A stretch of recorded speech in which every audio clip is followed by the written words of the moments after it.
All right, we're going to go ahead and get started today. My name is Becky Carroll, and I'm the Associate Extension Specialist for Fruits and Pecans at Oklahoma State University.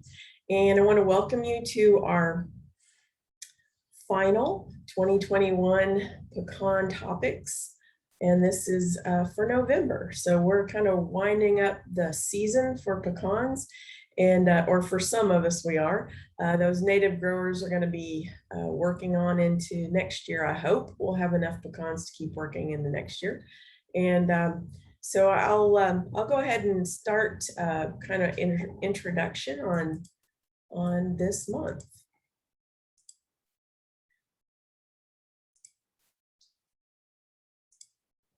All right, can everybody see that all right? Charlie, does that look good to you?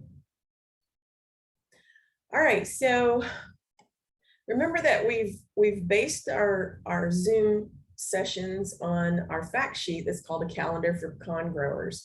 And this is HLA 6200, and it kind of divides the what pecan growers need to be thinking about during each month of the year.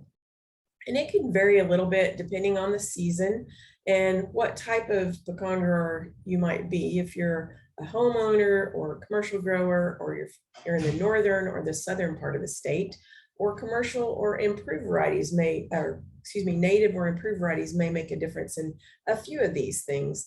But for November, we're going to continue harvesting. Our improved growers, many of them started last month. And one thing that we really need to stay on top of is our wildlife depredation. We've got a lot of pressure this year at the research station because not a big acorn crop. So all the crows and squirrels and everything are trying to find as much as they can to get ready for the winter. And so I hope that's not an indication that we're going to have a hard winter, but we have a lot of activity with wildlife in the orchard. So the sooner we can get things harvested, the less we're going to lose to the wildlife. So we need to be thinking about marketing our pecans, where we're selling them, talk to some of those buyers, see where we're going to get the best prices, and think about the timing that we're going to sell those pecans as well. I'm currently working on the brochure for the 2022 pecan management course, and I'll be posting that hopefully in the next couple of weeks where people can go ahead and get registered. We'll be starting the 2022 pecan class in March, and it meets monthly on one Tuesday a month from March until October. So we get to see the pecan development from dormancy all the way through harvest time. So it's kind of a neat class. And we're going to have to limit the number maybe a little bit this year. So if you're interested, be sure and email me for this in-person class, and we will get you on the list to get the brochure. Also, if you do have some great pecans this year, go ahead and select your best ones and get ready to submit those samples to the State Pecan Show. Last year at this time, I did a Zoom on how to pick the best winning samples, so you can watch that from last year if you're needing more information. But those will be sent to me.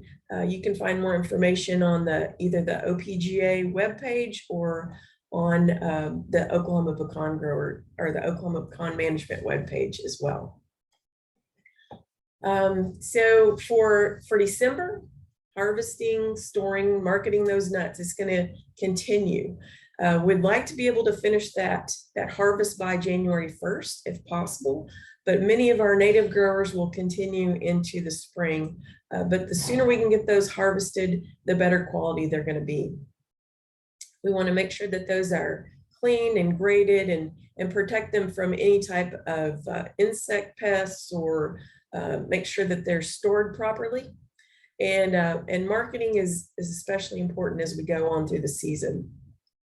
If you're interested in growing your own seedling trees, I'm going to tell you a little bit on how to stratify nuts in just a little bit. So as we move on through the season, I'm talking about multiple months right now, just because we're not going to meet again until next season. So for January, really any time of the year when you can, you need to be thinking about thinning your native trees. We have a fact sheet that talks about that, and Charlie's going to talk about that as well as in a session after this. Also, you need to be thinking about your improved orchards and if they need to be thinned as well. We want to have those where they're getting enough sunlight and good airflow to reduce the disease problems and get the best production that we can with good spacing on all of our trees. If you're going to collect your own graft wood, January is a great time to do that when they're fully dormant. And there's a fact sheet on how to do that as well. It's listed there. Make sure when you've finished your harvest season, go ahead and clean up and store your harvest equipment properly. Maybe think about what kind of repairs you're going to need to do before next year, and have that on a plan to schedule what you need to be doing before things get going the following season. It's also the best time to transplant pecan trees is in January when they're fully dormant. And so that's one thing to consider. And then, like I said, servicing and repairing equipment is a great time to do that when things slow down in that winter time. And then also in January, you need to think about renewing or joining the Oklahoma Pecan Growers Association. And that's the best time to do that at that January timeframe. You'll be getting Pecan South and Pecan Grower magazines. You'll get a monthly newsletter that comes in on email form, and you'll get notices about all the things that are happening in the pecan industry around the country. So I want to start a little bit by telling you how to stratify seeds. And this is a bag, looks like a Peruke seeds from, I think it was probably from last year when I had getting ready to stratify some nuts. But if you're wanting to grow your own seedlings, we start off by stratifying those nuts. And that's just kind of a cold and moist time that kind of mimics how those nuts would be treated in natural conditions. The squirrels plant them, that kind of thing, or they wash down the riverbanks, and they're going to receive that cold, moist period. And so it doesn't actually make those nuts germinate, but it does add some benefits. It can reduce the time to germination. You'll have more uniform germination in the spring, and you'll also get better, more vigorous seedling growth after they've been stratified properly. So the first thing is you want to make sure that you're collecting good quality pecans. They need to be well filled, free of any kind of insect damage or any kind of disease issues. Make sure they're nice and filled out. So if you're in the northern half of the state especially, you want to look for something like Peruke or Giles, or a native from your area or more northerly area. And so those are going to be cold hardy rootstocks, and they'll work in the southern part of the state as well. But those are the best choices, especially for the northern half of the state.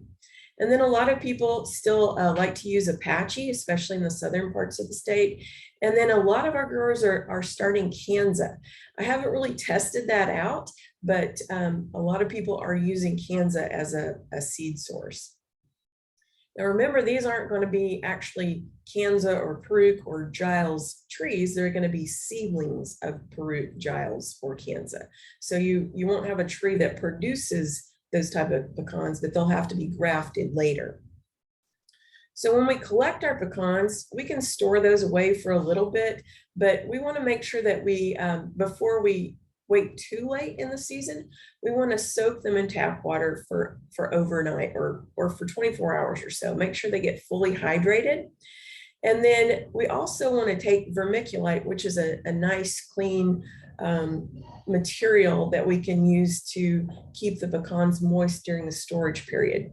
It's not going to have any disease issues or anything, so it's really clean and a good way to hold a little bit of moisture. So we want to wet that vermiculite and let it drain out. We don't want it too wet or it'll cause those pecans to start to mold while they're in storage.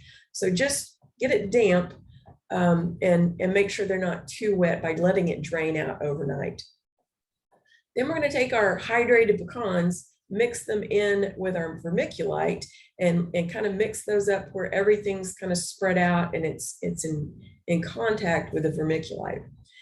And you can use just a small plastic bag, seal it up, label it, or you can put it in a trash bag or something even larger. But I like to do mine in about a 2-gallon, 2.5-gallon Ziploc bag. And that way, if one has an issue, one bag has an issue, then it's not contaminating each of those other bags. So I kind of spread it out a little bit. And then after you get those in that moist vermiculite, you'll store them for at least 2 months at about 36 to 40 degrees.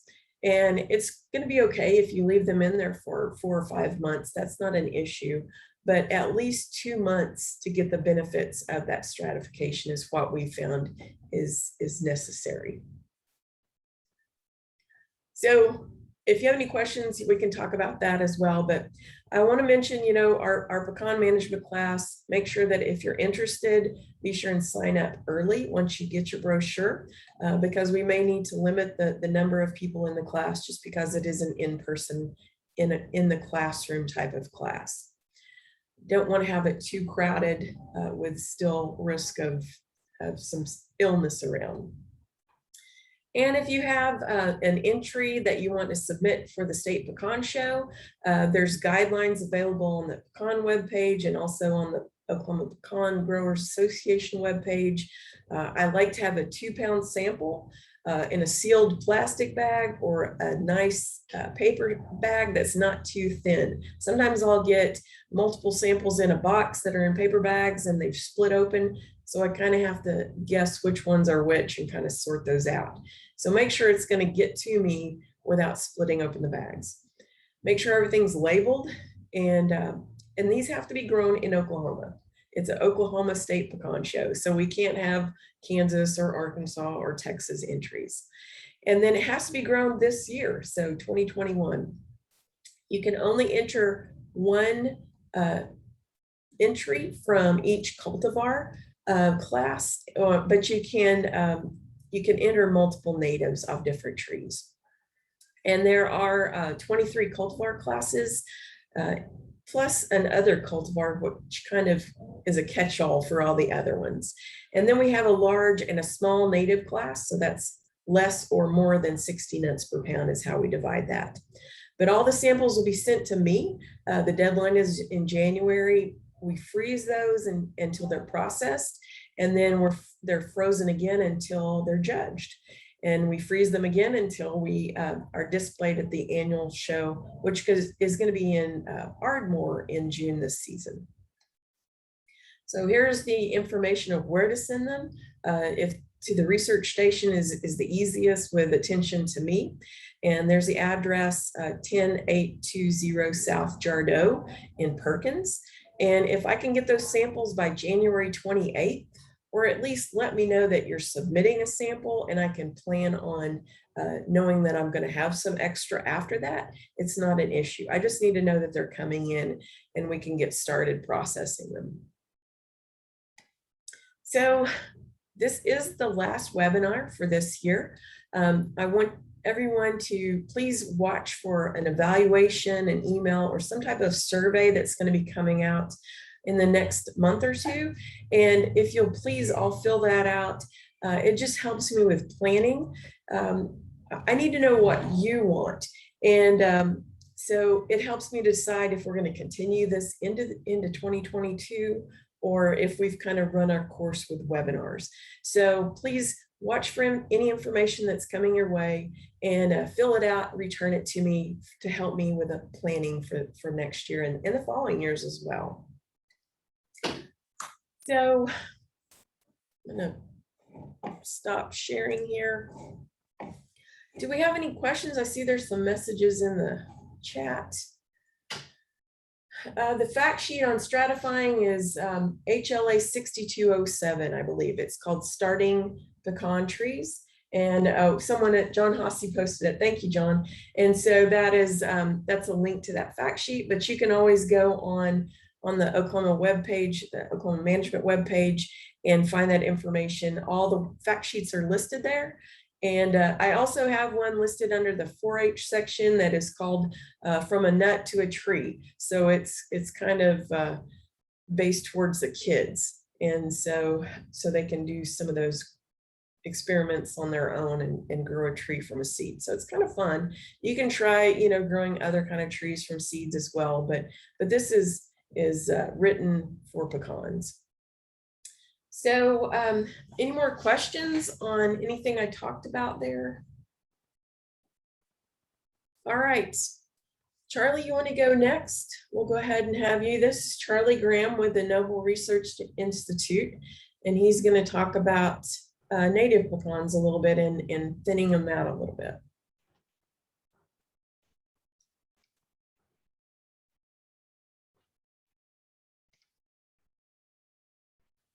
Sounds good, Becky? Looks good, Charlie. Okay.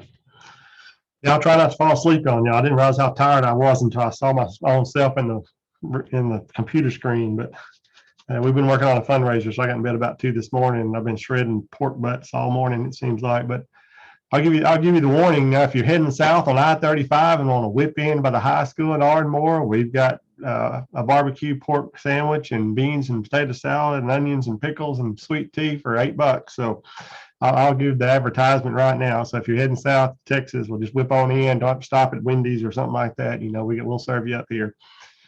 But like I said, down here, we've been looking at a lot of things. You know, she was talking about, don't forget to go ahead and evaluate your trees as you're doing your harvest and everything. I've seen a fair amount of hickory shuckworm. So, you know, just kind of check those out. You know, if you're over 40% of your nuts have shuckworm, you really want to consider putting a spray on next July. Before the typical time that you would of half shell hardening. Start a little bit early and try to get that population down. Also, for all of you that have the bagworms, you know, make sure you check your trees and pull those bags off if you can. If you can't, know you need to spray late April, early May next year when those start hatching out, because each one of those bagworms will, from the female, will contain 500 to 1,000 worms. So it doesn't take very many in a tree to have a lot of worms in there to feed on the foliage next spring.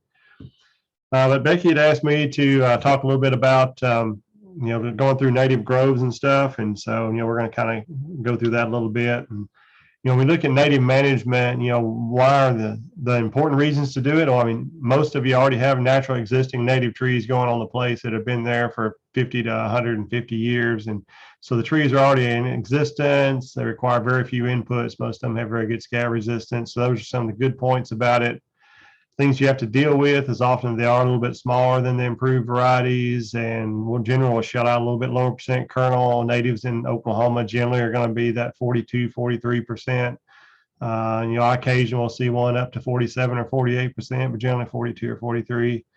Yields are going to vary highly between trees from very large to very small, and of course, right now we receive a little bit less money for those because it takes longer to shell them, and you know, there's more to make a pound and all that kind of stuff. You know, we're hoping to help bring that price up by doing some antioxidant work and things like that on the natives, just to try and improve that value. See if we can bring the price up a little bit on those, like a little bit more premium on those particular nuts. But those are just some of the things you need to consider when you're thinking about doing native management. I mean, when you look at management levels, I've seen it all over the board, from people that just have the trees out there, and if there's a crop on, they harvest, they do nothing, all the way that if you want to really maximize your production, I mean, you need to do a little bit of care to them, you know, the zinc sprays and a couple of fungicide sprays and stuff like that. So you see it across the board, and you just need to consider, you know, what are your inputs going to be, and look at your profit margin for what you want to do. If you just look at typical management programs, if I want to go on a little more intensive on management, I mean, you know, generally you're going to fertilize. Often we have a case bearer spray. If you have a few areas that's really in low bottoms that has some scab issues, you can do a couple of early scab sprays even. We need to spray for weevils still. And often we'll do at least a couple of those zinc sprays in the early spring as soon as we can when those leaves are coming out to maximize leaf size. And like I say, generally that'll pay off and give you a lot better production if you just ignore the trees completely. Of course, we can always add, you know, some legumes in there to reduce the amount of fertilizer we have to put out, you know, putting clover and stuff like that out and increase the amount of nitrogen that's going to be in the soil, and we can reduce the amount you need to add to that native grove. So you need to consider that as well.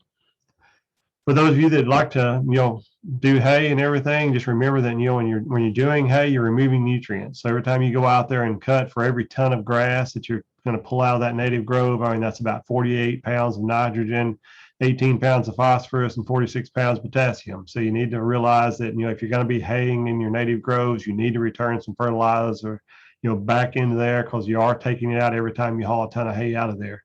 And that's just going to, decrease the fertility for your trees if you don't put something back. So often I tell people to consider that two different crops. I've got my hay crop that I'm fertilizing for, and I've got my pecans that I'm fertilizing for, and treat those separately and take care of both sides. So let's just talk a little bit about developing a native grove. I get a lot of people that buy property, and all of a sudden they're in the back of the property and they realize, well, I've got a bunch of native pecan trees back there, and they may be surrounded by all kinds of other species, oaks and hackberries and no telling what else. May have vines growing in them, but often you'll have a lot of native trees back in the back of the orchard, in the grove or the forest back there that they want to clean up and try to make productive. So when we look at the initial considerations that we like to consider when you're going to clean one of these groves up, of course, we need to remove all the non-native, non-pecan trees and shrubs and stuff out of there and leave only our pecans in that site. We need to kind of assess our pecan tree density per acre to see just how many trees we have in there. We'll talk a little bit more about that in just a little bit. Of course, we want to smooth that surface terrain up, especially if you have gullies and things like that. It's a lot easier when you're cleaning this up and pushing trees out and things like that to go ahead and level that land up, so you don't have to worry about rough terrain and losing pecans in some of the gullies and everything. And so, take that in consideration while you have the equipment there to kind of smooth things up and level it up. Look at your surface and subsurface drainage, correct areas when you can, when you're cleaning the woods out and everything. If you need to, produce a drainage ditch to try and drop the water table a little bit, you can cut you a ditch or two down through the grove and try to get some of that water drained out. And of course, look at your orchard floor vegetation to see what you have. You may have some legumes come back, or you may need to plant legumes in there. Look at the vines that are around the trees and try to control any vines that have been growing on the trees and things like that. So like I say, you go through and, you look at the shading and everything. I mean, you can leave small and large pecan trees both. If you've got an open area and all there is a couple of small trees, well, leave those. Don't plow them out and leave an open spot, because you can graft those trees to improve variety and try to improve the quality of the grove overall. So if you have a mixture of really large trees and a few small trees, it doesn't hurt to leave some of the small ones to graft later, especially in some of the more open areas. Of course, when you remove all the damaged, disease, and weak and poor structured trees, I mean, this is kind of a rough look of you kind of gone through and kind of chewed your way through everything and got rid of a bunch of the other brush and stuff, and you have a lot of cleanup to do. You may need to get up in some of the trees and stuff and clean some of them up. If you just have some really bad broken limbs, you can clean up or something like that and get those cleaned up. When we're looking at trees, look at the structure of the trees. Do you have a tree that's really poor structure that has 7 or 8, 9 scaffolds coming out that's going to, once you remove the forest around it and get a crop on these trees, are they going to be breaking the trees out or not? So kind of look at the structure of the trees and choose some, really good, strong, straight trunks that don't branch that often and everything. I mean, look to see how much damage you have. If you've got really bad damaged trunks and stuff, I mean, those are prime ones to go ahead and take out of a grove and not leave there. And just go ahead and get those problem trees out of the way, especially if you have plenty and you're maybe overcrowded anyway. That's the first trees you take out, is those that have been structurally compromised, and look at those. You may have some trees that are leaning a lot. You run across these every now and then. Can you get to the trunk to shake it appropriately? And are those trees that are going to be good to harvest or not? If you have other trees around, it may be one of those situations you want to just go ahead and remove a tree that's really poor in structure or leaning really bad from previous storms or something like that.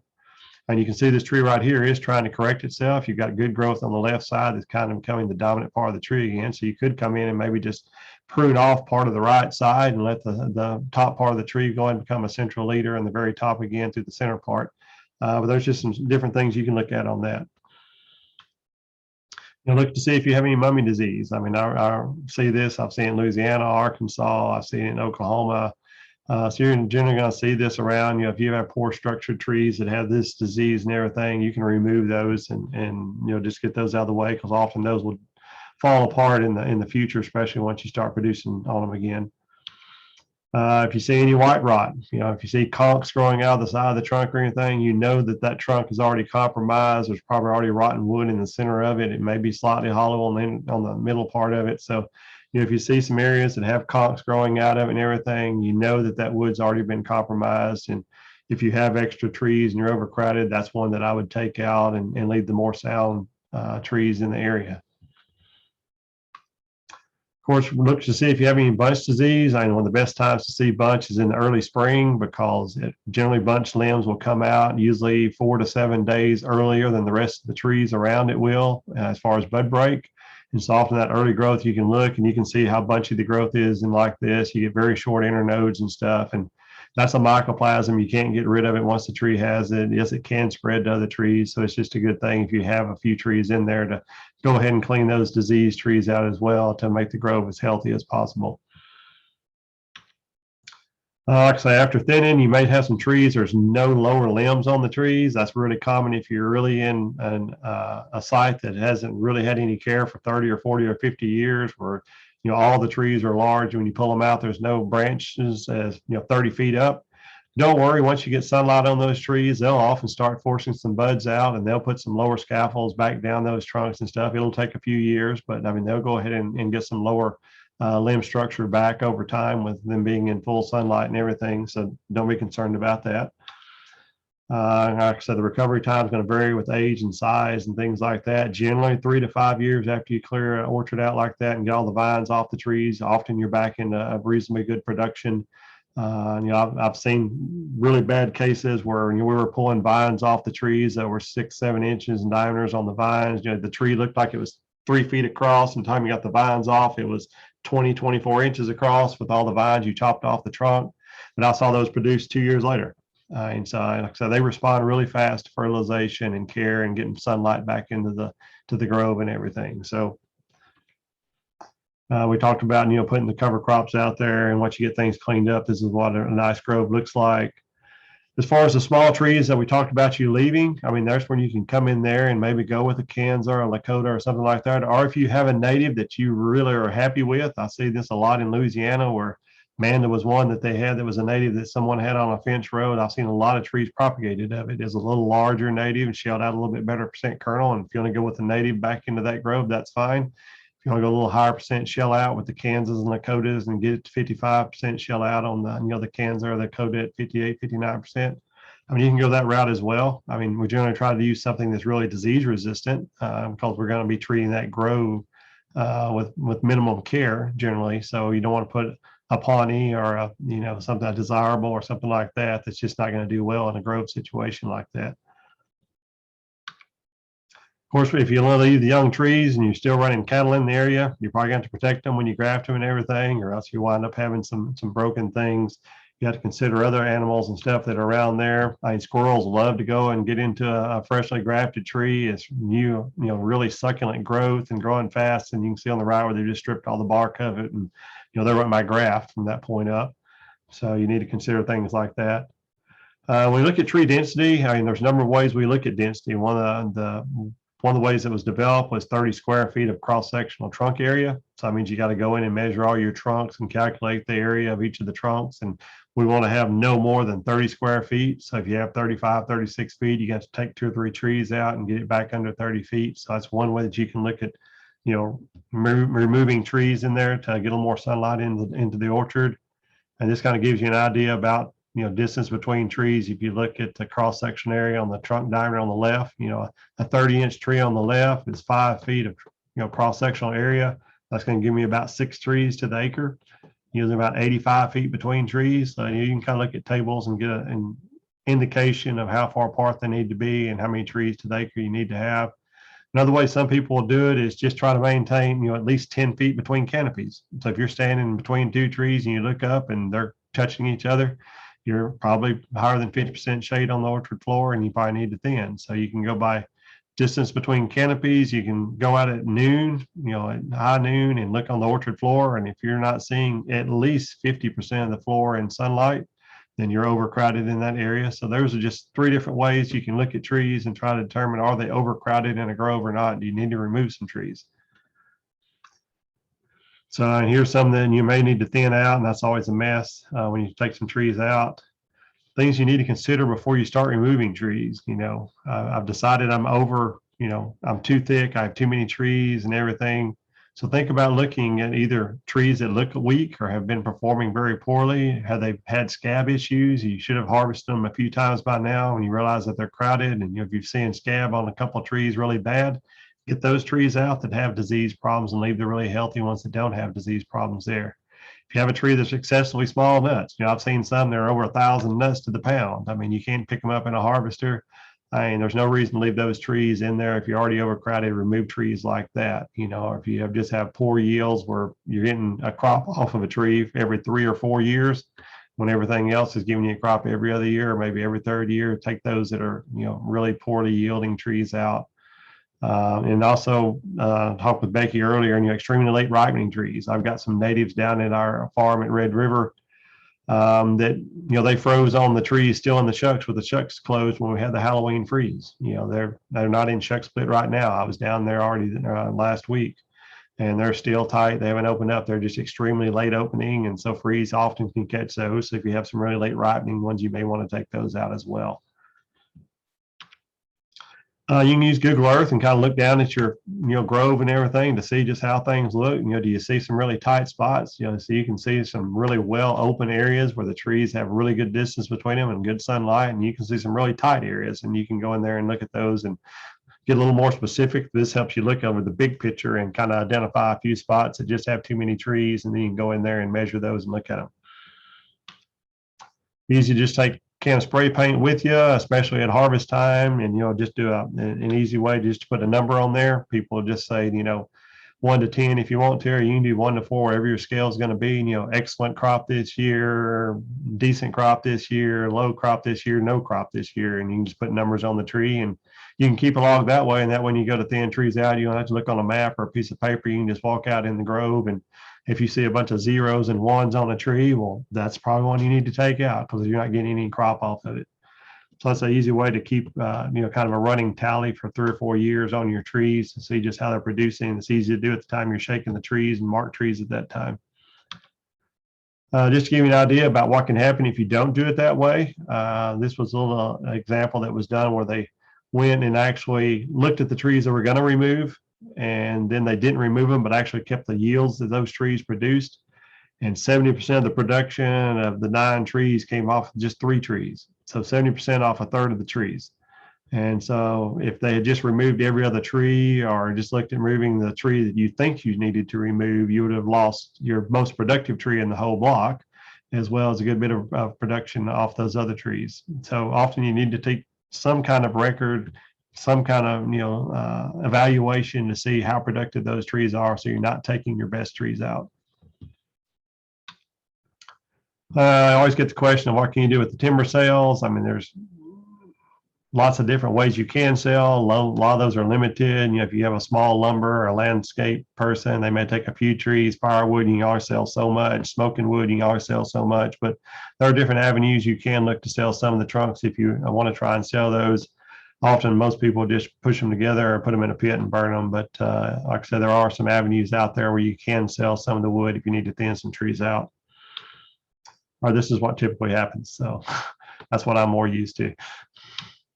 If you do have some drainage issues, we talked about that earlier, cut some ditches, get that water cleaned out. Like I said, when you have water like that, often in the tree on the left, you'll see how much wider it is, where it's buttressed and really wide. That tells me you've got a high water table and there's too much water in the soil. And you'll see those trees do like cypress trees where they really start swelling at the base of the trunk and everything. And you just need to kind of get some of that water drained out of there and get the soil healthy again. You can cut a ditch in there and drain all that water out of there and make it a little more productive soil and not as high a water table. Just to give you an idea about looking at production on natives, I mean, they're very adaptable. I mean, they can take a lot of damage. Here you can see, we had 1,600 pounds to the acre, and then they had an Easter freeze and it was low, and then they had an ice storm and it was low, and then the structural damage was so bad. In 2009, it was really poor production, but then it started climbing back up. 2010, 1,200 pounds to the acre, 2011, 1,300 pounds, and almost 2,000 pounds in 2012. So natives, they will recover. I mean, they can take a lot of damage. They can take some ice damage, freezes and stuff, but they're resilient. They will come back. So you just need to take care of them and make sure you do pruning correctly on them and getting the broken limbs and stuff that out. So they can be quite profitable for you. And that's kind of everything done.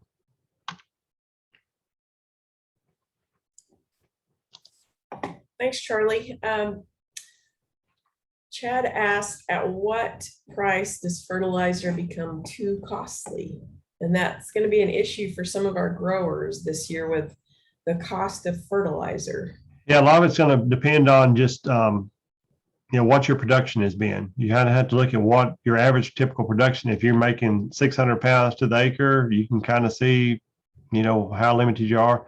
You can look to some alternative avenues. Louisiana, I know we had a couple of years, it's been 15 or 20 years ago, but nitrogen prices jumped to $700 or $800 a ton, and everyone went to chicken litter because it was available and it was cheap. So, I mean, you can look at some alternative ways to fertilize the trees that are going to be less costly.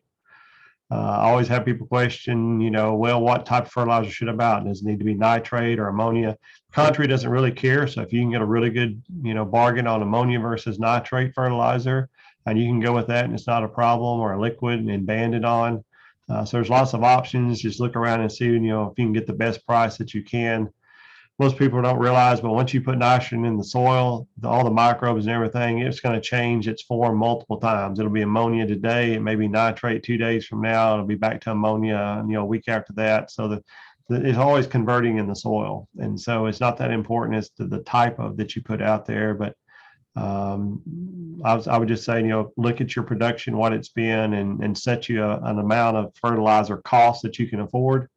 And that's just what you have to go to still make money off of it. So, Charlie, would it be better to fertilize your best trees with? Yes, if you have records of trees that have produced well for you, yeah, I mean, you could go in and make sure you fertilize those a little better than what you did some of the other trees that haven't been as productive if you are limited on fertilization, or at least the ability to buy your fertilizer based on the prices and everything. And if you've done any leaf samples, it may be that you can skip a year and it's not going to hurt anything. You need to kind of look if you've done leaf samples, and if your nitrogen is at 2.6, 2.7, and you need to skip a year and wait a year, and that's fine. It's not going to hurt the trees that much because they have a little backup already in the ground and the soil and everything, and so there's enough available that they can take up. Like I say, the cover crops always are an option. I mean, cover a good set of amount of clover can almost produce all the nitrogen that you need to have out there. You can get 90 units to 100 units off several of the clovers and stuff. And so make sure you've got a good cover crop and do a little supplemental nitrogen or chicken litter around the trees, and you should be fine. But it's not you don't have to fertilize every year at a heavy amount. Especially on those native trees, that clover's gonna, well, if it's established correctly, can take care of those nitrogen needs most years. Yeah, because those trees are really large, and so the amount of stored nitrogen they have is actually quite a lot in that root system and trunk. And so, if you need to skip a year, it's not going to destroy the tree or anything. It can take a year. So I was just going to say, I know some growers, when they're looking at marking those trees for at harvest time, they'll just put a stripe with the paint on it if they harvested on it. Yep. Or if it was blank, maybe they'll mark it. But they have a system where, if it has 3 stripes or 4 stripes, it's good. But if it doesn't have any, then that's the one, that's going to go. But there's lots of different ways to do those marking, but it's very important, just like Charlie was showing those numbers from that study in Pauls Valley. You might be taking out the tree that's producing the most pecans on the place, even though it's not in the ideal location.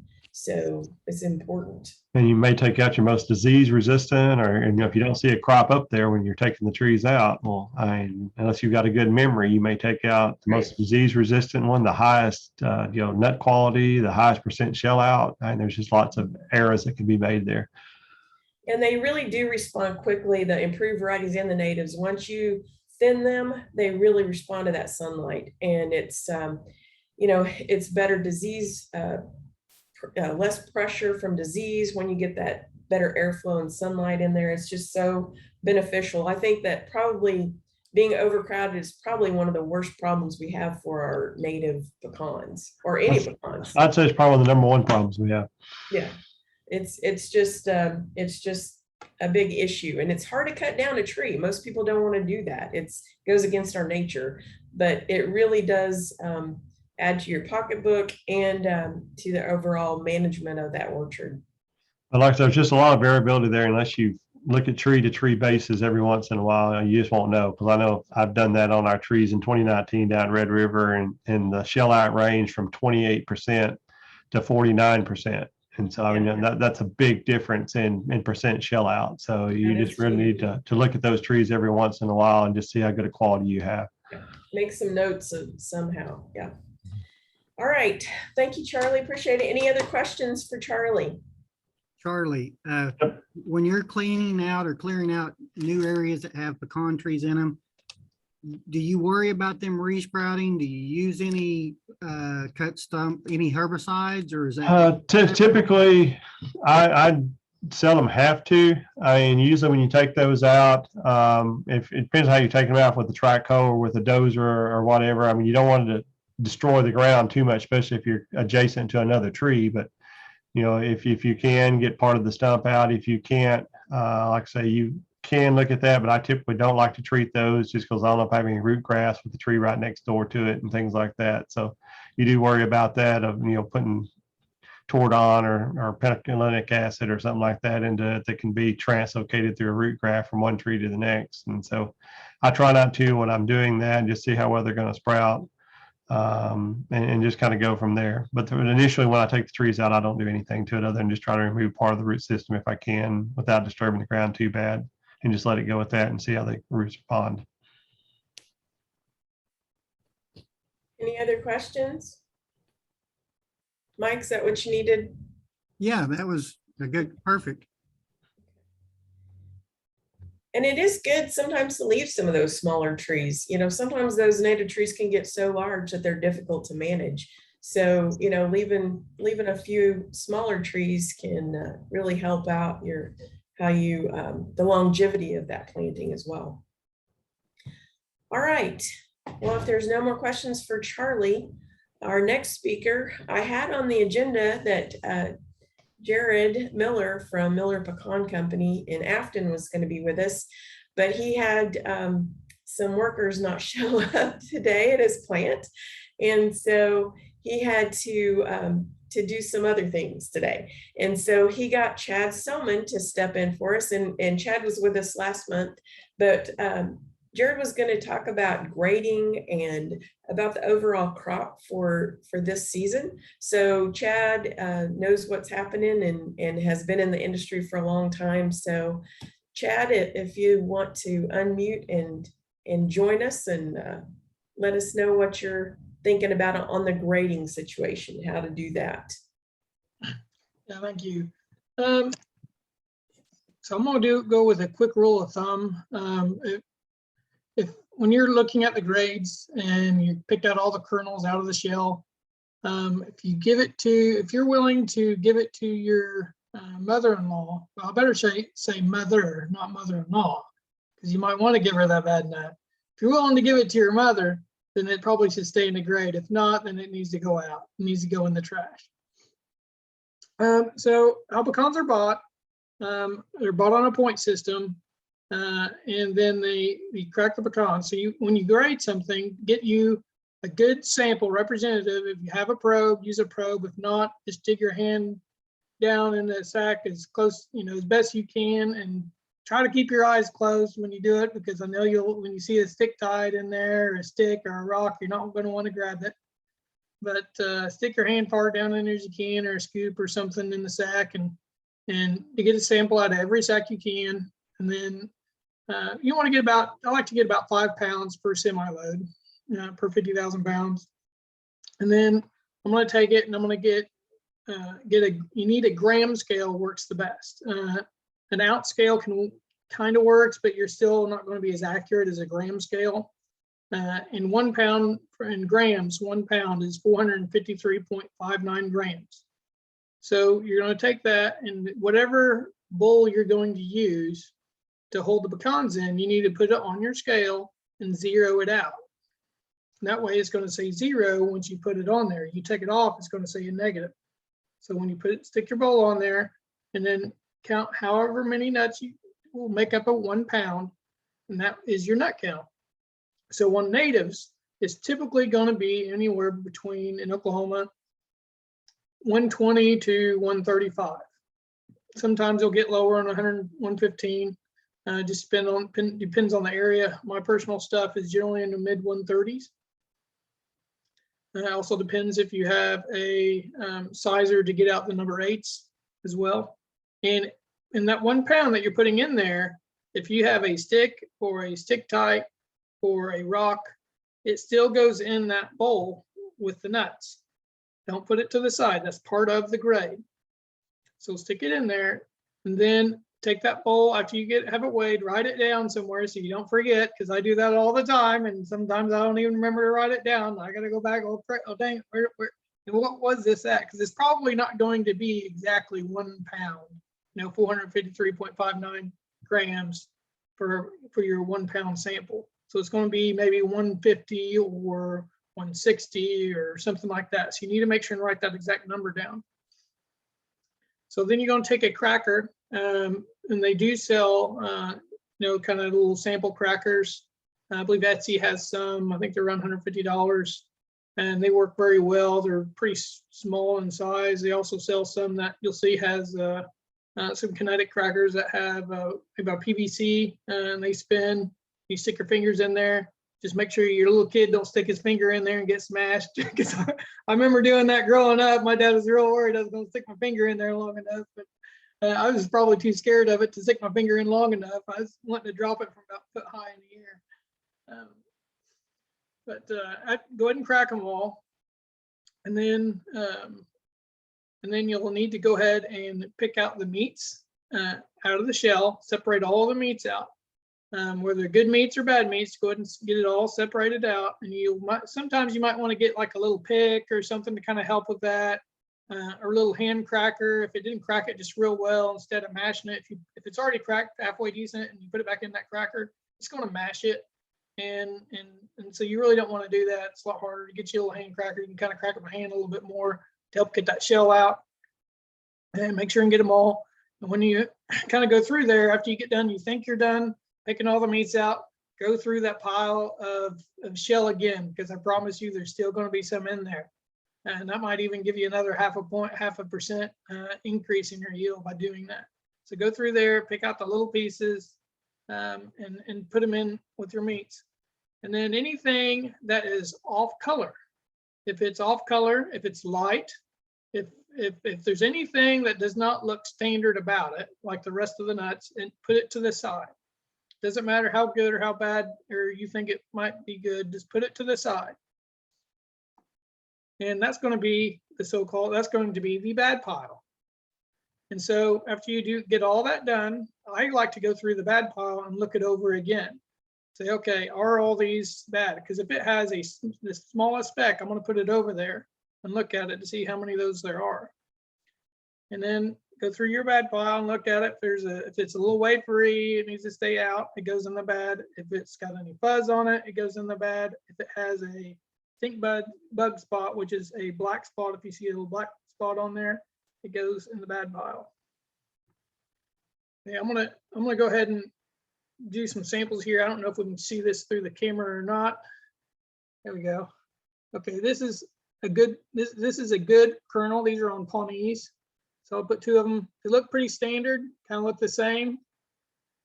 Okay, now I'm gonna get another one. You can already tell the difference, and this is a wafer, what we call. It's going to be it's really light, and you can't really tell from here, but you can already tell that in the middle there, it's not full together. It's kind of open in space.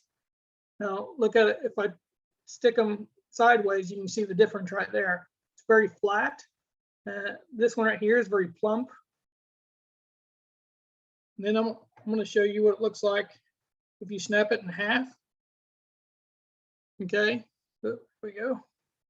There you go. You see the see the wafer? Going to stick my head around. You see the wafer on the bottom and the nice plump half on the top. So this wafer is going to be in the trash pile. Okay, it's not going to go in your sample. So this is going to be a deduction on your grade. So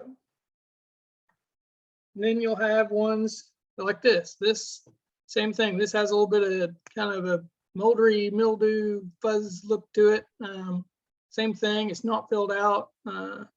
It's real skinny. So you wouldn't give that to your mama?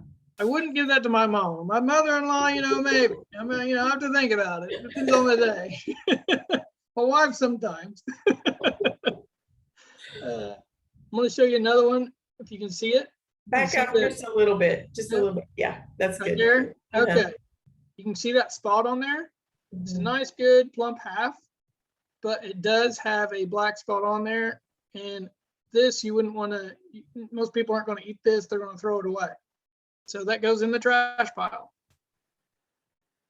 Okay, and those are the ones that hurt the grade the most, the ones that are nice and plump, and just have sick bug on it and something other than that. Now these lighter ones, something you can do to get rid of those is turn it on when you're cleaning, is turn up your air, and it helps suck those out in an aspirator or something like that. Okay, now after you get all your good, nice plump halves, you got them, you know which ones are good, know which ones are bad. Take the good pile and put them back in the bowl and weigh them. And it's going to tell you 237.2 grams or some other number. So then you're going to take the 237.2 grams, which is the good kernels, the good meats that you picked out, and divide it by the total 1 pound sample that you just graded. You don't exactly have to have 1 pound if you don't want to, but that's just what I use because it's a good representation, and you're gonna need to count out that many nuts anyway, so you already have it ready to go. So you're gonna take that and divide it by, so you're gonna take 237.2 divided by 453.59, and that comes to a 52.4%. So that's what your pecan is going to yield. So if someone asks you, what do they grade? What do they yield? You're going to say, well, my nut count was a 62 and my yield was at 52.4%. Now, some people say, well, my pecans gross, they netted 52.4, but they gross 55. And to us buyers, the gross doesn't really matter at all. That just tells me how much trash is in there, because the net is what we pay off of. We don't pay off the gross. So that is one thing. If you don't eat it, don't put it in the grade. I can't stress that enough. It's hard to take those out and give yourself a deduction, but you just have to. Also, I like to grade pecans for myself. I like to grade pecans harder, be more strict on myself than I would someone else's, because I want to be surprised. I guess I don't want to be surprised when someone grades them worse than I do. So if someone grades them better, I'm going to be happy about it rather than sad about it. So like I said, one of the big misconceptions is they're going to gross or they have a potential or this. The potential is how many good nuts are in there, good kernels, not total kernels. So, And you might want to point out, I'm sure you do it this way as well. If you have, say, a stink bug spot on the top half of the kernel, you don't break the kernel in half to put the good half back in your pile. You throw the whole kernel out, correct? You are correct. Yes, because sometimes I've seen people snap that off. Yeah, it'll be okay. Yeah, we'll snap it. Yeah, that half's still good, Yeah. So. Yeah, unfortunately, the shellers, their shelling equipment can't just snap that half perfectly in half. Right. So throw the whole kernel out. Yep, the whole kernel is going to go out.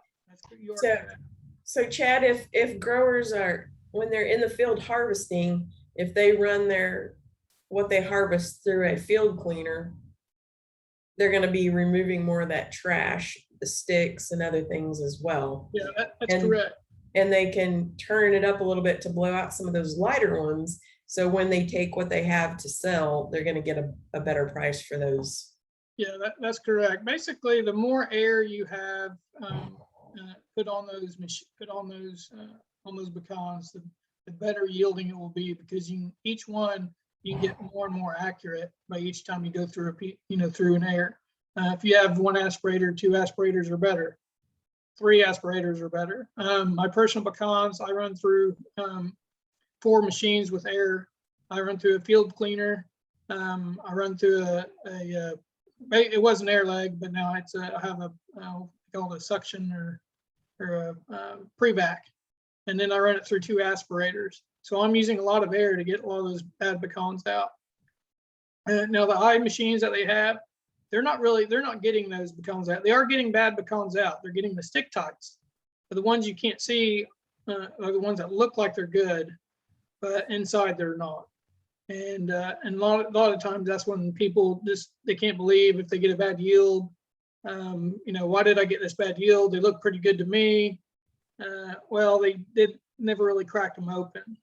I've seen a lot of Stewarts. Stewarts are probably pretty far as the most liable to do this because, man, they can look like a beautiful nut on the outside and then the inside something happened and they just didn't fill out. It's just Mother Nature did something to them and that year and just didn't work. So I know it was a couple of years ago, we had year before last, we had a big problem with fuzz. About 3 years ago, I think fuzz was almost on every single free variety in Oklahoma. And that was a hard year to grade because there was so much fuzz. So. Yeah, that adherence is due to some kind of stress on when it's developing, but yeah, now will they tolerate a little bit of that adherence, or does it have to meet a certain coverage, or is it just it's gone? It's a little bit objective. I hate to say anything. Okay. But, it is a little bit objective. I mean, that year I would say there was definitely some exceptions made. Yeah. Because it was just so bad. I mean, Right. the whole sample would be bad. But say if I had one that had a spec the size smaller than a BB, I'm not going to say anything. I'll probably just throw it in there. Now, if half of the nuts covered, it needs to go in the trash. Yeah. Yeah, and Stewart, like you said, that's just common what you're going to find on them. So, anybody have any questions? Oh, Well, Charlie, go yeah, I ahead. had one for Chad. What are you seeing as far as weevil? I know down here it seems that weevil is very, very, very late.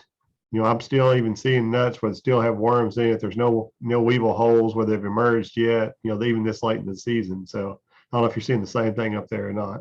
Yeah, we had some late rains. We had really dry drought, basically from July to it was through September, and we had a late emergence. And I don't think we had a big emergence. We did have one, but that late emergence, and I haven't seen just a lot of weevil damage as far as coming out already. I've seen some worms already out now. Yeah. So yeah.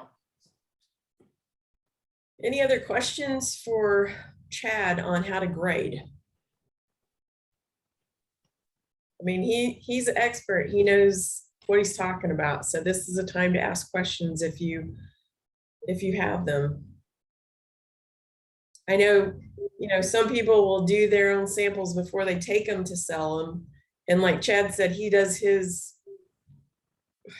more strict than what he does a buyer, thinks.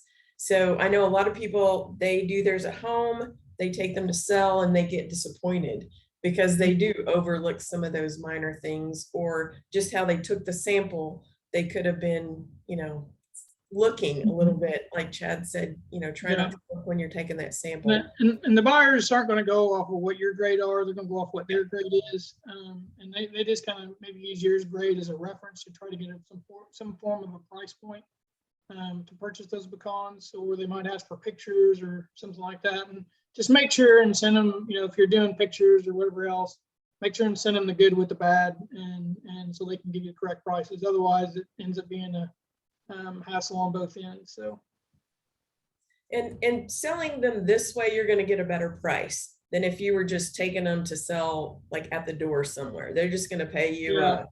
So if someone brings me, say 1,000 pounds, and say, here, buy this right now, then I'm going to pay them much, much, much less than what I would if someone brought, 10,000 pounds at a time or more and say, hey, let's take a grade on them. Then I'm going to pay you more because I'm paying you for what it actually is.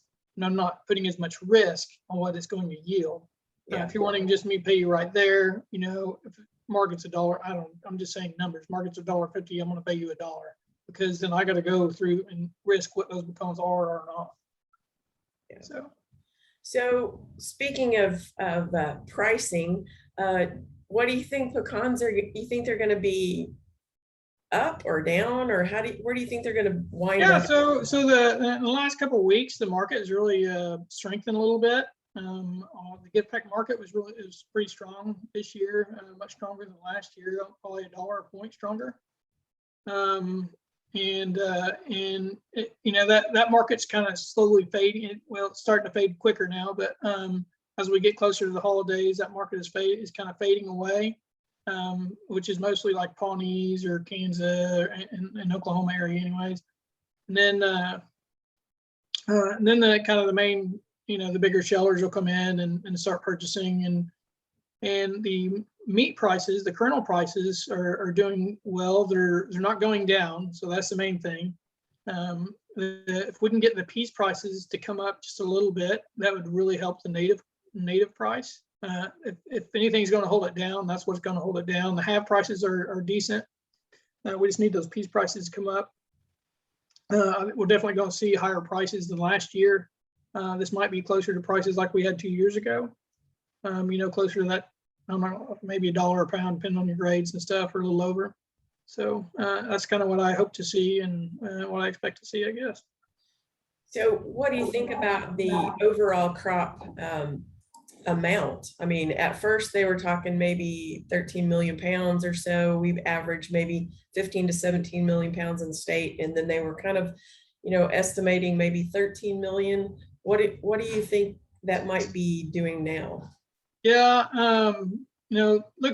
talking with other growers and looking at my own crop as well, it's kind of gone up and down all the time.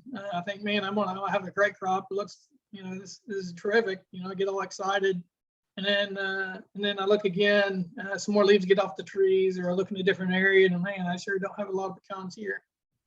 Yesterday, I went out and picked a couple hoppers full just for kicks and giggles, I guess, for test my cleaning plant. But there wasn't quite as many as what I was hoping on the trees. Even I thought I had quite a bit. It was much less. There's a lot of them that are still closed up right now, and they're not coming out of the trees well either. So I'm hoping that will kind of, fix itself in the next week or in the next week. I think that's when our season will really get started, and we'll know a lot more in another week. But I don't think it's quite going to be as big as what we thought for sure. I think maybe we'll be closer to 8 to 10 million. I think so. So maybe Charlie can see better what he's seen down in the southern area. I know he's down there, but I've still been saying pretty much 8 or 9 million the whole year. I just haven't seen 13 or 14 out there from all the areas I've been to. And I think the crop wound up being a lot better along the river, right on the Red River. And the natives down there, I've been into a couple orchards that had a really big crop, almost as big as what we saw, a couple of years ago. But that's the only spot I've seen it in. It's just right along the river, and you get away from there, I've seen a lot of trees blank and stuff. So yeah, I think that's kind of the way it is up here, and you can be in a spot and have a great crop, and then I can go half a mile down the road and there won't be a one. So Charlie, I had a question for you.